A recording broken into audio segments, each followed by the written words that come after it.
Super star Krishna, Radha, Sumalatha, చారుహాసన్ నటించినటువంటి జమదగ్ని. ఈ cinema 1988 సంవత్సరం జూలై 16వ తేదీన రిలీజ్ అయింది. ఆంధ్రప్రదేశ్ అంతా కూడా అభిమానులు ఆసక్తిగా ఎదురు చూసినటువంటి సినిమా ఇది. కారణం ఏంటంటే సినిమాకి రెండు ప్రత్యేకతలు ఉన్నాయి. ఒకటి, దీనికి డైరెక్షన్ చేసిందేమో భారతీ రాజా, అలాగే దీనికి మ్యూజిక్ డైరెక్షన్ చేసిందేమో ఇళయరాజా. ఈ రెండు కూడా ఆ రోజు అభిమానులు చాలా ఆశగా ఎదురు చూసినటువంటి సినిమా ఈ జమదగ్ని. ఇది యాక్చువల్గా ఈ సినిమా ప్రారంభమయ్యి షూటింగ్ అంతా కూడా పూర్తి అయ్యేటప్పటికి నీలకంఠారెడ్డిని దీనికి ప్రొడ్యూసరు కొంత ఫైనాన్షియల్ ప్రాబ్లమ్స్ వల్ల ఈ సినిమా డిలే అయిపోయింది. అంటే ప్రొడక్షన్ డిలే అయింది, ప్లస్ సినిమా రిలీజ్ కూడా లేట్గా వచ్చింది. అంటే సినిమా కంప్లీట్ అయినటువంటి తర్వాత దాదాపు ఒక 1 year తర్వాత ఇది రిలీజ్ అయింది. కృష్ణ సినిమాలు ఎప్పుడు కూడా ఎలా ఉండేవంటే ఆ రోజుల్లో కేవలం 28 రోజులు, మ్యాక్సిమం 35 రోజులు అంతే. సినిమా తీసేసేవాళ్ళు, టాకీ పార్ట్ పూర్తి అయిపోయేది, డబ్బింగ్ అయితే చెప్పేసి మ్యాక్సిమం 2 monthsలో రిలీజ్ చేసేవాళ్ళు.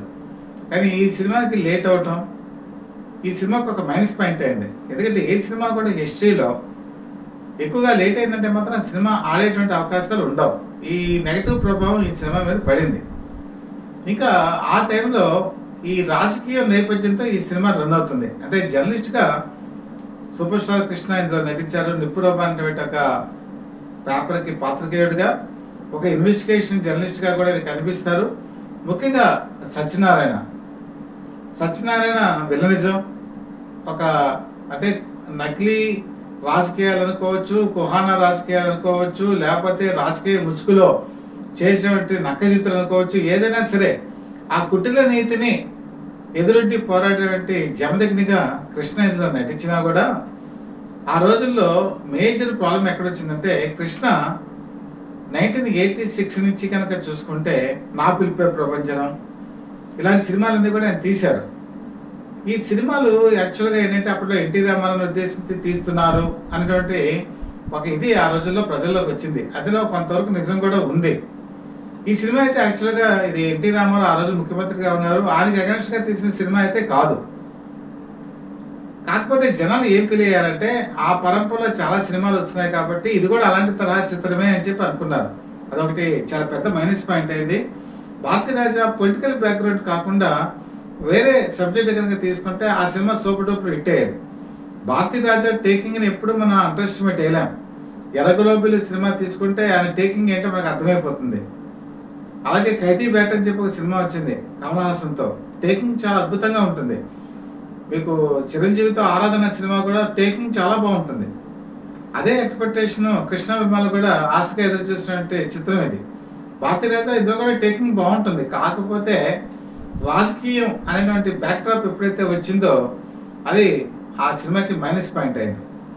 ఇంకా ఈ సినిమాకి వచ్చేప్పటికి ఇళయరాజా 1980s నుంచి విజృంభించారు. అంతకుముందు ఎర్ర గులాబీలు, యుగంధర్ ఇలాంటి సినిమాల్లో ఆయన మంచి డైరెక్షన్, మ్యూజిక్లో అందించిన చిరంజీవికి వచ్చేప్పటికి అభిలాష, తర్వాత రాక్షసుడు, ఛాలెంజీ ఇలాంటి వరుస పెట్టి పాటలన్నీ కూడా సూపర్ డూపర్ హిట్ అవ్వడం. తర్వాత ప్రతి సినిమాకి కూడా ఇళయరాజా, ఆ టైంలో ఇళయరాజా డైరెక్షన్ చేయనటువంటి మ్యూజిక్ ఏది కూడా లేదు. సితారా ఎంత గొప్పగా తీశారు, ఎంత గొప్పగా ఆయన మ్యూజిక్ ఇచ్చారు. సీతాకు చిలుక ఆ రోజుల్లో సూపర్ డూపర్ హిట్. ఇలా ప్రతిదీ కూడా ఆయన మంచి మ్యూజిక్ ఇస్తున్న తరుణం అది. 88లో కూడా చాలా మంచి పిక్చర్స్ వచ్చాయి. ఎందుకు 89లో శివ సినిమా కనుక చూసుకుంటే బ్యాక్గ్రౌండ్ మ్యూజిక్ అదిరిపోతుంది. అసలు శివ సినిమా ఆడిందే ఇళయరాజా వల్ల. ఆ రోజు సూపర్ స్టార్ కృష్ణ అభిమానులు కూడా ఇలాంటి మ్యూజిక్ని ఆశించారు. అయితే ఇందులో మ్యూజిక్ సో పర్వాలేదు, అందులో మనం తక్కువ అంచనా వేయడానికి వీల్లేదు. కానీ ఆశించేంత స్థాయి మ్యూజిక్ కూడా ఈ సినిమాకి రాలేదు అని చెప్పి అనుకోవచ్చు. ఇందులో ఒక వర్షంతో ఉండేటువంటి పాట, చిరుకులు పడుతోటి స్వాతి జల్లు తడిసింది ఒళ్ళు, నీ నీలి కళ్ళు అవునంటే చాలు అనేటువంటి పాట ఉంది. ఆ పాటలో నిజంగా ఇళయరాజా తన ప్రభావం చూపిస్తారు. కృష్ణ, రాధా ఈ ఇద్దరి మీద తీసిన ఈ యుగళ గీతం ఎప్పటికీ కూడా చాలా వినటానికి చాలా హాయిగా ఉంటుంది. చెల్లెలాడి మీద కూడా భారతీ రాజా తను చక్కగా తీశారు. అయితే ఇక్కడ వచ్చేప్పటికి ప్రధానమైన అంటే ఎస్పి బాలసుబ్రహ్మణ్యం, రాజ్ సీతారాం, జానకి ఈ సినిమాలో పాట పాడారు. కాకపోతే నేను చెప్పాను కదా, ఆశించినంత స్థాయి Ilaiyaraaja music super star Krishna అభిమానులకి అందలేదేమో అని చెప్పి అనిపిస్తుంది. దాని మీద ఎడిటింగ్ కూడా కొంత కన్ఫ్యూజన్గా ఉండటం, ఈ సినిమా చూసిన తర్వాత అది చివరికి వచ్చేప్పటికి ఇది బాగుంది అని చెప్పలేని పరిస్థితి. ఏదేమైనా మనం చాలా సినిమాలు చెప్పుకున్నాం, దేవదాసు కృష్ణ నటించింది ఆడలేదు, కానీ అది గొప్ప దృశ్య కావ్యం. భారతీరాజా టేకింగ్ గురించి ఈ సినిమా చూసిన వాళ్ళు ఆ రోజుల్లో ఉన్నారు. గొప్ప విజయం సాధించకపోయినా కూడా కృష్ణ కెరీర్లో జమదగ్ని మాత్రం ఒక గుర్తుంచుకోదగినటువంటి పిక్చర్గా నేను భావించవచ్చు. ముఖ్యంగా రాధ, ఈ రాధ వచ్చేటప్పటికి అప్పటికి చాలా కమర్షియల్ హీరోయిన్ అయిపోయింది. అప్పటికి కృష్ణ పక్కన అనేక సినిమాల్లో హీరోయిన్గా నటించింది. కానీ ఈ సినిమాలో మేకప్ లేకుండా ఒక పోలీస్ ఆఫీసర్ క్యారెక్టర్లో రాధ చాలా ఒక న్యాచురల్గా నటించింది. దీన్ని తమిళ్లోకి డబ్ చేద్దామని చెప్పి కూడా అనుకున్నారు. అన్ని ప్రయత్నాలు జరిగాయి, కానీ ఇది తమిళ్లోకి కూడా డబ్ అవ్వలేదు. తమిళ్లోకి డబ్ అంటే అక్కడ కొంత ఆర్థిక విజయం కూడా సాధించేదేమో. దురదృష్టం అక్కడ కూడా వెంటాడింది ప్రొడ్యూసర్స్ని. ఓవరాల్గా మాత్రం జమదగ్ని కృష్ణ కెరీర్లో భారతీరాజా డైరెక్షన్ గురించి, అలాగే ఇళయరాజా మ్యూజిక్ గురించి మాత్రం చూడాల్సిందే. అభిమానులంతా కూడా చాలా వరకు డిసప్పాయింట్ అయ్యారు ఈ సినిమా చూసి. కానీ ఇది మాత్రం చరిత్రలో మాత్రం చిరస్థాయిగా మిగిలిపోతుంది ఈ కాంబినేషన్. మరి కృష్ణకి ఒకే ఒక సినిమా చేశారు ఇళయరాజా, కానీ ఎన్టీ రామారావు కూడా ఒకే ఒక సినిమా చేశారు. అదే సినిమా అంటే యుగంధర్, 1979లో రిలీజ్ అయింది. అప్పటికి ఈయన పైకి వస్తున్నారు, ఎర్ర గులాబీలు లాంటివి చేసి వస్తున్నారు. ఆ టైంలోనే గజలక్ష్మి ఈ మూవీస్ బ్యానర్ మీద పీతాంబరం అని చెప్పి ఎన్టీ రామారావుకి మేకప్ చీఫ్గా ఉండేవారు. వాళ్ళ అబ్బాయి పి వాసు. ఈ వాసుకిను ఇళయరాజా అంటే గొప్ప ఫ్రెండ్షిప్ ఉంది. దాంతో ఈ సినిమాకి అవకాశం ఇవ్వడం జరిగింది. ఎన్టీ రామారావుకి చెప్పారు. ఎన్టీ రామారావుకి అప్పుడు చక్రవర్తి మ్యూజిక్ బాగా ఇస్తున్నారు, చాలామంది మ్యూజిక్ డైరెక్టర్స్ ఉన్నారు. ఆయన పెద్ద ఆసక్తి చూపించలేదు, కానీ సరే అని చెప్పి ఊరుకున్నారు. ఈ సినిమాకి యాక్చువల్గా మనకి చూసుకుంటే డాన్, ఈ డాన్ నుంచి అన్నీ కూడా ఈ సినిమా పాటలు అనేవి కూడా తీయాలి. కాకపోతే మీకు అందరికీ తెలుసు, ఇళయరాజా అప్పటి నుంచి కూడా చాలా స్పెషల్గా ఉండేవాళ్ళు. తనకంటూ తనకు ప్రత్యేకత ఉండేది. ఏది కూడా మక్కీగా తీయకుండా తన సొంత బాణీలతో పాటలు సమకూర్చారు. అలాగే హిందీలో పాన్ బనారస్ వాలా అనే పాట కూడా ఉంది. ఈ పాటను కూడా తన సొంతంగా తీద్దామని చెప్పి ఆయన ప్రయత్నం చేశారు. చేస్తే పీతాంబర్ మాత్రం గట్టిగా పట్టేసుకున్నారు. ఇంకా ఇళయరాజా, బాబు నువ్వు కనుక ఈ పాటను కూడా సరిగా కనుక నువ్వు చేయకపోతే, అంటే మక్కీ ట్యూన్ చేయకపోతే దీనికి విలువ ఉండదు, నువ్వు ఎట్టి పరిస్థితుల్లోనూ హిందీలో పాటకి నువ్వు చేయాల్సిందని చెప్పి పట్టుబెట్టి కూర్చున్నాను. దాంతో బొర్రబ్బా వేసుకున్నాకెళ్ళి అనే పాట ఉంది కదా, ఆ ట్యూన్ ఆయన కట్టారు. కానీ అక్కడ మాత్రం ఆయన చాలా విజ్ఞత ప్రదర్శించారు. కళ్యాణ్జీ, ఆనంద్జీ అని చెప్పేసి ఈ మ్యూజిక్ డైరెక్టర్స్ అనమాట. హిందీ సినిమాకి వాళ్ళ పేరే తెలుగులో కూడా వేయడం జరిగింది, తన పేరు వేసుకోవాలా. అంత స్ట్రిక్ట్గా ఉండేవాళ్ళు ఇళయరాజా. ఎన్టీ రామారావుకి ఈ సినిమాల పాటలు చాలా ఊపిచ్చి అందించిందండి. నా పరువు నీకోసం అనేటువంటి జయమాలతో సాంగ్ అయితే ఆ రోజుల్లో ఒక సెన్సేషన్. చాలా గొప్ప పాటలు అనమాట. ఆ పాటలు వినేవాళ్ళంతా కూడా ఎన్టీ రామారావుకి ఇది చాలా గొప్పగా ఉంది, కొత్త ఇమేజ్ తీసుకొచ్చింది, ఈ పాటలు సోయగం చాలా డిఫరెంట్గా ఉంది అని చెప్పేసి అన్నవాళ్ళు కూడా ఉన్నారు. ఎందుకంటే ఎన్టీ రామారావు పాటలకి మిగతా డైరెక్టర్స్ ఇచ్చింది వేరు, ఇళయరాజా ఇచ్చింది వేరు. ఇళయరాజా అనేటప్పటికీ ఆ రోజుల్లో ఒక క్రేజ్ అప్పటికే స్టార్ట్ అయింది. ఎవరు కొత్తగా వస్తున్నాడు, మంచి పాటలు ఎన్టీ రామారావుకి ఇచ్చాడే అని చెప్పేసి ఒక భావన కూడా వచ్చింది. ఆ విధంగా మనం తెలుగు చలనచిత్ర రంగంలో ఇద్దరు మాస్ ఫాలోయింగ్ అయినటువంటి సూపర్ స్టార్స్, అటు క్లాస్లోనూ ఫాలోయింగ్ ఉంది, ఇటు మాస్లోనూ ఫాలోయింగ్ ఉంది. ఎన్టీ రామారావుకి ఉంది, అటు కృష్ణకే ఉంది. సో వాళ్ళకి ఒకే ఒక్క సినిమాలో ఆయన చేశారు. సో అందులో మనం చెప్పుకున్నాం జమదగ్ని, తర్వాత కనుక చూసుకుంటే యుగంధర్. మీరు ఈ రెండు సినిమాల్లో చూసుకుంటే బాలసుబ్రహ్మణ్యం, తర్వాత జనగా సుశీల అప్పట్లో పాటలు పాడేవారు. కానీ ఈ రెండు సినిమాల్లో కూడా సుశీల పాడరు, జానకి పాడతారు.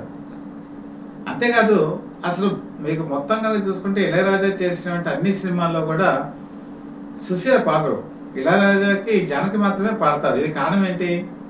ఇది బహుశా మన ప్రేక్షకులకి తెలియకపోవచ్చు. ఈయన ఫస్ట్ టీజే వెంకటేష్ అని చెప్పేసి ఆయన దగ్గర అసిస్టెంట్గా పనిచేసేవాడు. ఈయనకి వయలిన్ బాగా వాయించడం వచ్చు, గిటార్ వాయిస్తాడు.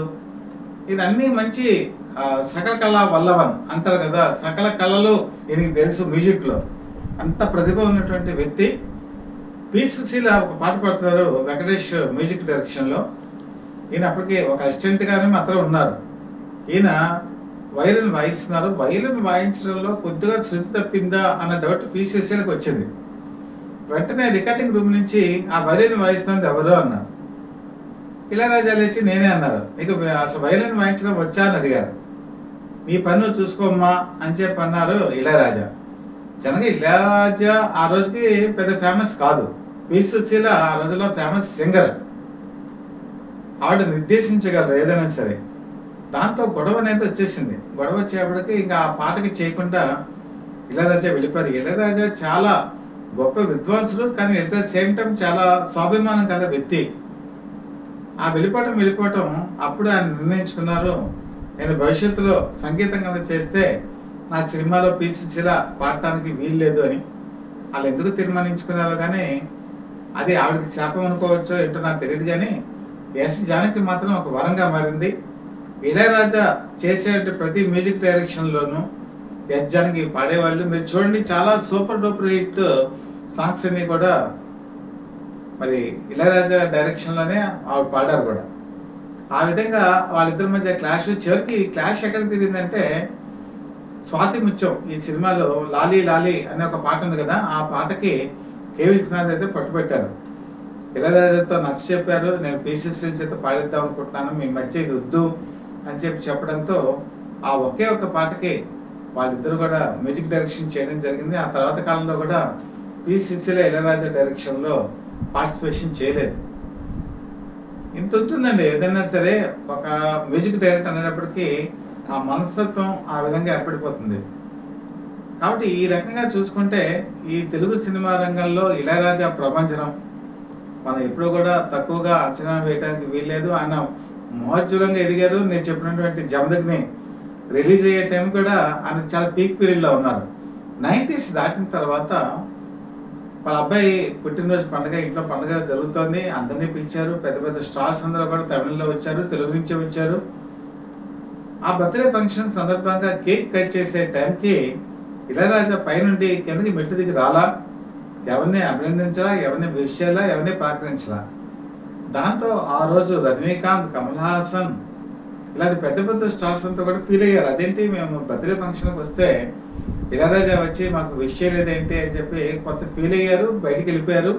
కొంతమంది అది మనసులో పెట్టుకున్నారు. ఆ రోజు నుంచి కూడా తమిళంలోను తెలుగులోను ఆయన స్పీడ్ తగ్గింది. కొంతమంది మ్యూజిక్ వేరే వాళ్ళ చేత చేయించుకోవడం కూడా మొదలుపెట్టారు. అవావా నెమ్మదిగా తగ్గిపోయింది. తర్వాత కాలంలో ఆయన ఏరుకోరి కొద్దిమంది మాత్రమే సెలెక్టివ్గా మ్యూజిక్ చేయించుకునేటువంటి పరిస్థితి వచ్చింది.